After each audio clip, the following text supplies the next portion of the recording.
दोस्तों आज के इस वीडियो में हम कक्षा 12वीं हिंदी विषय का जो त्रैमासिक परीक्षा के लिए प्रश्न बैंक इसका सॉल्यूशन देखने वाले हैं। ओके, क्योंकि आपको पता है जो आपका त्रैमासिक परीक्षा का पेपर बनेगा तो हाई चांस है कि त्रैमासिक परीक्षा के लिए जो प्रश्न बैंक तो उसी से क्वेश्चन आपके पूछे जाएंगे। तो मेरा मानना है कि यदि आपके है जो सभी विषय का प्रश्न बैंक हैं उन्हें आप तैयार कर लेते हैं, उनके चाहे ऑब्जेक्टिव और उनके क्वेश्चन आंसर, तो आप त्रैमासिक परीक्षा में अच्छा स्कोर करेंगे। तो मैंने आपको पहले ही बैंक की पीडीएफ कैसे डाउनलोड करनी है पहले ही मैं आपको बता दिया है। तो सभी विषयों का आपको ब्लूप्रिंट और प्रश्न बैंक की पीडीएफ डाउनलोड करके अपने पास रखना है। ओके, जितना हो सकता है मैं आपको क्या है फास्ट ही सभी का सॉल्यूशन बताने का प्रयास करूंगा।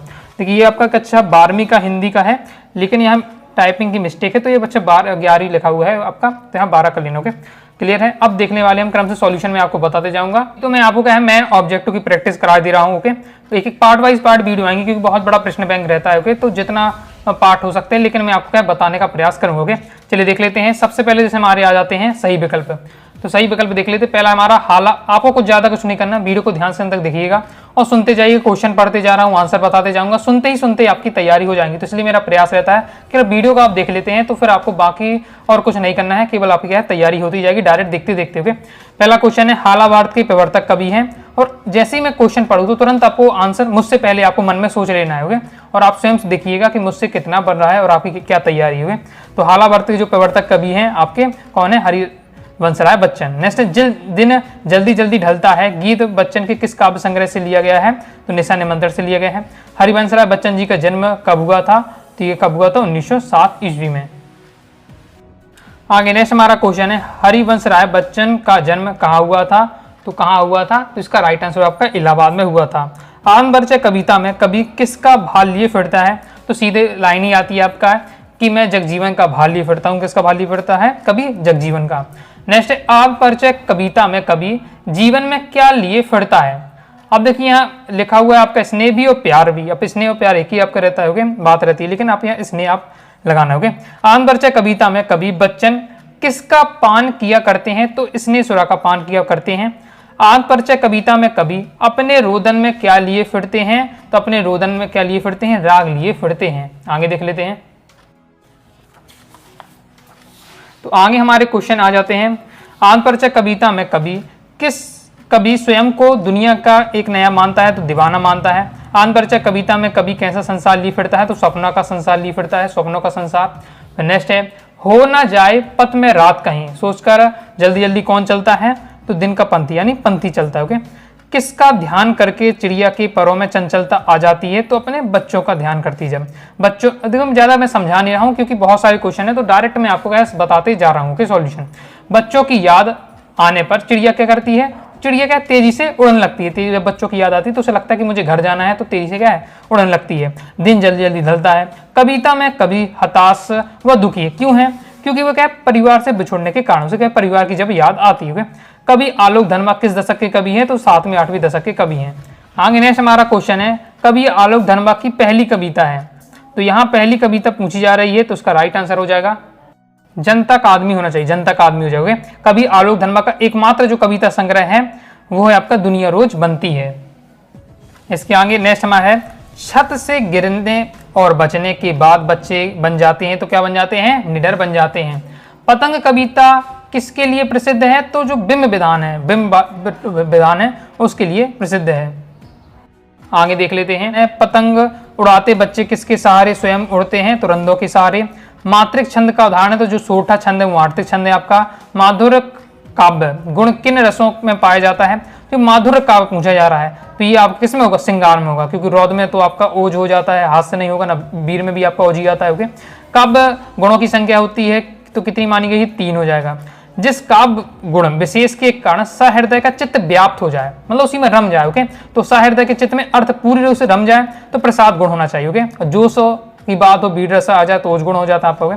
भक्तिन पाठ लिखा गया है तो ये आपका एक रेखा चित्र है। क्या है? जो भक्तिन पाठ है वो आपका रेखा चित्र है। काली मेघ हम पानी दे आएगा भी आगे तो आपका संस्मरण में आता है। ओके, आगे देख लेते हैं।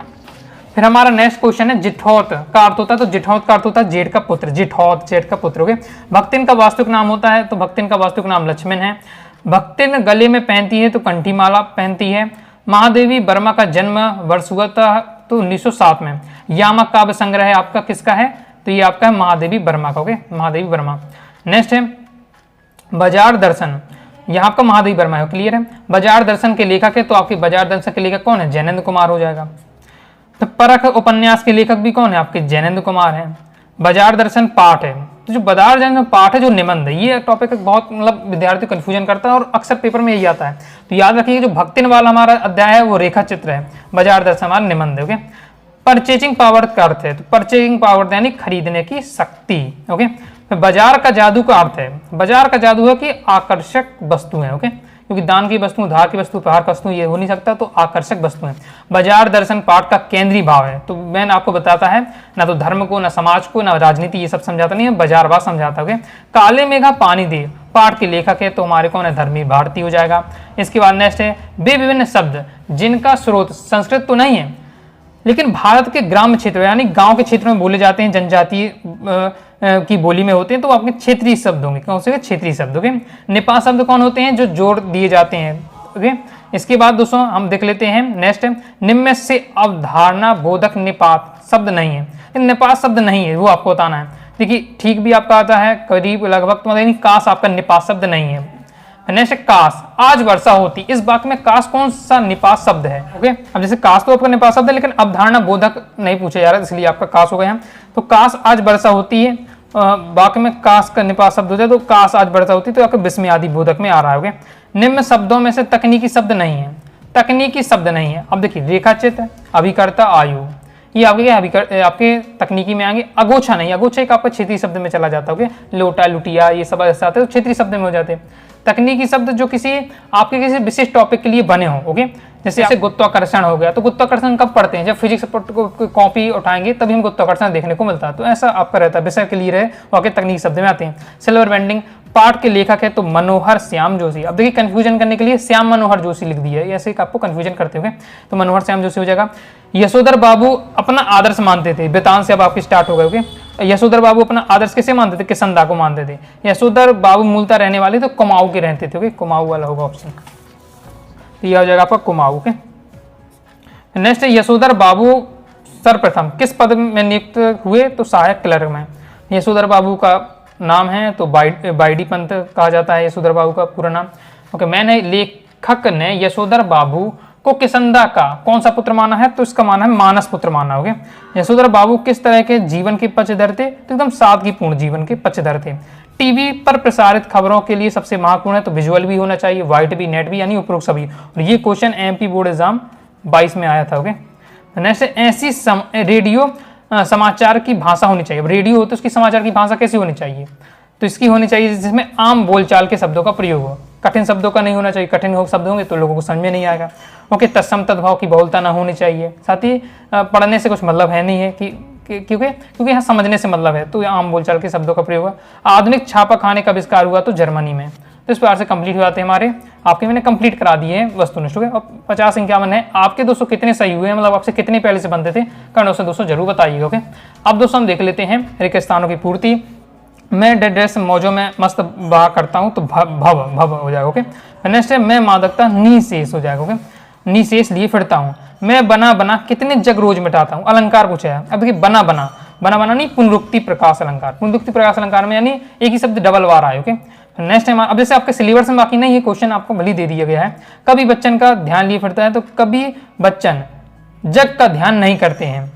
संसार कभी के को गाना कहता है तो कभी के रोने को गाना कहता है। दुनिया की सबसे रंगीन और हल्की चीज है कौन सी है? हमारी पतंग। सबसे हल्की होती है पतंग, तभी उड़ पाती है। पतंग की पतली कमानी बनी होती है तो किसकी बनी होती है? जो कमानी होती है, सबने पतंग उड़ाई है तो बांस की बनी होती है कमानी। आचार्य भरत ने काव्य को की रस को काव्य की आत्मा माना है, तो रस को क्या है? काव्य की आत्मा माना है। आश्रय के चित्त में उत्पन्न होने वाले अस्थायी मनोविकार को कहते हैं। अब क्या लिखा है? अस्थायी, जो मतलब स्थायी ना हो तो आपके संचारी भाव, और स्थायी मनोविकार होते तो स्थायी भाव, और अस्थायी हो तो आपके संचारी भाव। फिर भाव पक्ष में प्रधान होता है तो भाव पक्ष रस में प्रधान होता है। संचारी भाव की संख्या 33, स्थायी भाव की संख्या 10। इसके बाद नेक्स्ट, प्रत्येक रस का एक नियत या निश्चित क्या होता है? एक स्थायी भाव होता है। रस के प्रमुख अंग होते हैं तो रस के 4 अंग होते हैं। आगे देख लेते हैं। विवश रस का स्थायी भाव पूछा जा रहा, तो विवश रस का स्थायी भाव हो जाएगा जुगुस्सा। विभाव के प्रकार, देखिए विभाव पूछा जाए तो 2 प्रकार के, अनुभाव पूछा जाए आपके 4 प्रकार के। आगे देख लेते हैं। आगे नेक्स्ट हमारा क्वेश्चन है, आश्रय की बाह्य शारीरिक चेष्टाओं कहलाती हैं, तो हमारी क्या कहलाती हैं, अनुभाव कहलाती हैं। फिर आगे नेक्स्ट हमारा क्वेश्चन है, स्थायी भाव को जागृत करने वाले कारण कहलाते हैं, तो आलंबन हो जाएगा। क्रोध स्थायी भाव जागृत होकर डस रस की रूप में परिणित होता है, तो क्रोध स्थायी किसका है, रौद्र रस का हो जाएगा। व्यंग्योक्ति को पढ़कर, देखकर, सुनकर रस की उत्पत्ति, व्यंग्योक्ति यानी हंसी वाली चीज हम पढ़ते हैं, ओके, तो हंसी आ गई तो हास्य रस हो जाएगा। भक्तिन का कद है, तो भक्तिन क्या है, छोटी थी, ओके। भक्तिन पाठ की रचयिता महादेवी वर्मा हो जाएगा। जीवन के दूसरे परिच्छेद में क्या है, दुख अधिक है। रोटियां अच्छी सेकने के प्रयास में बहुत अधिक क्या हो गई थी, खरी हो गई थी। मेरे भ्रमण की एकांत साथिन भक्तिन ही रही है। नेक्स्ट है, मेरे पास वहां जाकर रहने के लिए रुपया नहीं है। भक्तिन और मेरे बीच सेवक स्वामी का संबंध है। वह शब्द जो क्षेत्र विशेष में बोले जाएं, क्षेत्रीय शब्द, वे शब्द जो वाक्य किसी शब्द के बाद बल देने के लिए लगाए जाते हैं, वो आपके निपात शब्द कहलाते हैं। नेक्स्ट है, सिल्वर बेंडिंग की कथा नायक अपना आदर्श मानते तो किसंदा को मानते थे। मनोहर श्याम जोशी का जन्म हुआ था, तो कब हुआ था, 9 अगस्त 1933 को राजस्थान के अजमेर में। किसंदा ने यशोधर बाबू को उधार भी दिए, तो कितने, 50 रुपए दिए, ओके। सिल्वर बेंडिंग में भूषण ने अपने पिता को उपहार में डेडस दिया, तो ऊनी ड्रेसिंग गाउन दिया था। सिल्वर बेंडिंग कहानी में प्रमुख पात्र यशोधर पंत की शादी का वर्णन है, तो 25वीं सालगिरह, तभी तो क्या है, सिल्वर बेंडिंग कहा गया, ओके, तो हो जाएगा 25वीं सालगिरह। यशोधर बाबू ने दफ्तर से लौटते हुए डेडस जाने की रीति अपनाई, तो बिरला मंदिर।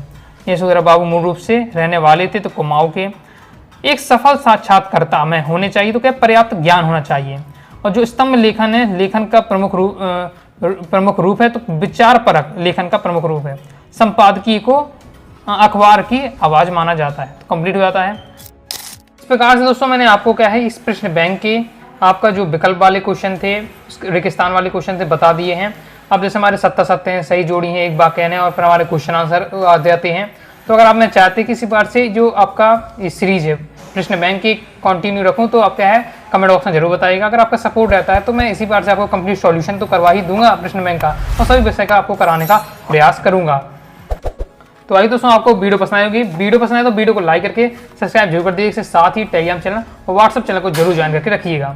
मिलते हैं नेक्स्ट वीडियो में, तब तक के लिए बाय बाय।